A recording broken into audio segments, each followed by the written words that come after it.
Қайырлы күн. Міне бүгін 28 ноябрь, бізде күн жылы. Қазір сағат 4-тер шамасы қайта.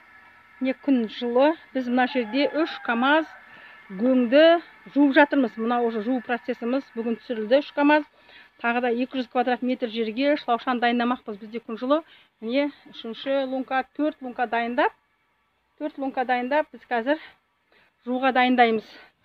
Бұл гөңдер биылғы свежий гөңдер, бір әбден ыстықта жатып келе жауын шашындарда уже қызып қалған гөңдер, қызып суып жатқан гөңдер. Тағы да біз бұларды ферментациядан өткіземіз, біз үлгереміз.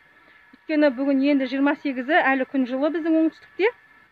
Не ақ лункаға шлангамен су толтырып, осылай 2 күн 3 күн мыналарды жуамыз. Жуғаннан кейін осы тұрған жерінде бұлар қызып, ферментациядан өтеді. Біз бұларды аударып 55 пен 65 градустың аралығында бұларды суытамыз. 2-3 рет аударып, ферментациядан өткізіп, сонан соң 200 квадрат метр жерге тағы да шлаушандар тастаймыз. Мына жаққа бос жатқан жерге шлаушан тастаймыз. Сол дайындап 200 квадрат метр жерге тағы да мына гөңдерді жуып дайындап жатырмыз. Алла бұйыртса, уже бір аптаның көлемінде біз бұларды уже борттарға дайындаймыз. Ферментациядан өткізіп, бізде күн жылы. Жуып болғаннан кейін бұлар 2-3 күннің ішінде уже ферментациядан өтіп үлгереді қызып.